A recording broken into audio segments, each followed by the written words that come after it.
Before I begin, let me just say the reason I went to see Early Man was twofold. One, if I don't, then who else will?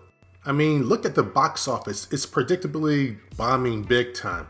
And two, after reviewing the dumpster fire that is GoBot's Battle of the Rock Lords, I needed to see something good. And even if this would be Armin's worst film, would still be 10 times better than the GoBots.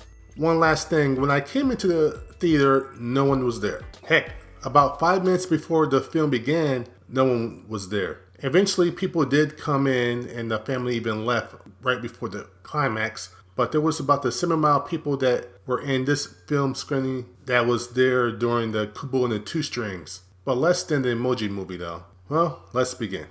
The story of Early Man is after the opening where we see a group of cave people create football. We then skip to see perhaps the last survivors of the Stone Age get run out of their homeland by the Bronze Age, or rather a local governor searching for more bronze. In order to get their land back, the young stone boy Doug challenges the governor's top team to a football match. If they lose, they have to work in the mines. Oh, and there's also a 50-foot duck with sharp teeth running around for some reason.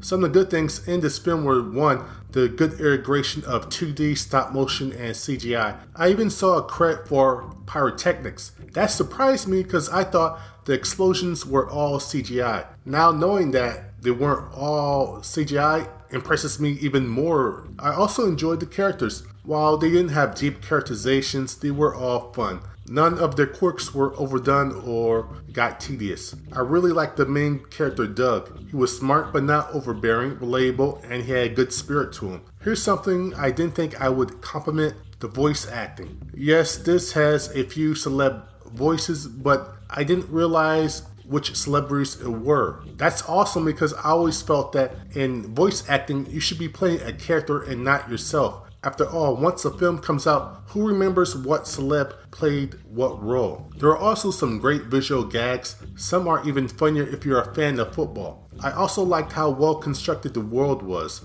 There were some very funny visual gags that came from how the world was built.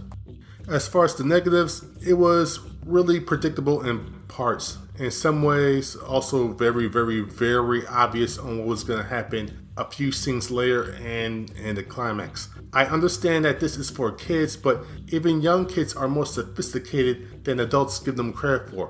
While I really enjoyed the film, I think it will leave a lot of American film goers cold because it has soccer in it and Americans don't love the sport, even though a lot of kids play it when they're younger. There are a bunch of quick jokes about the sport, both verbal and visual, that if you don't know anything about soccer or care about, you're going to be scratching your head.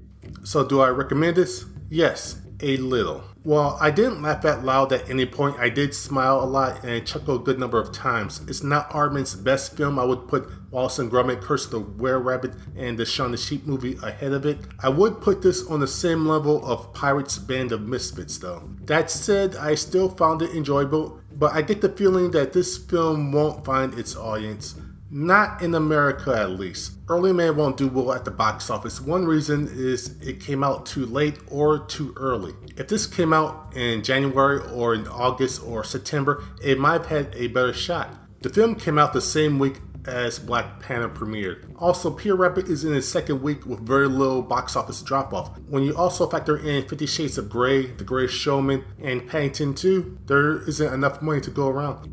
This film has a bigger problem, however, and it's not its fault. It's stop motion. The American movie-going audience doesn't like stop-motion animated films. At first, I thought it was just because of the creepy aesthetic of the films, like the films that come out of Studio Leica. Except Aardman has a different feel and also looks more claymation than puppet.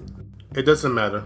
While occasionally there have been a few hits like Corpse Bride, Chicken Run, Wallace and Gromit, Curse of the Were-Rabbit, and A Nightmare Before Christmas in the domestic box office, Americans just don't like the style and prefer the comfort of CGI now, which is odd since CGI ages way faster and stop motion tends to stay ageless.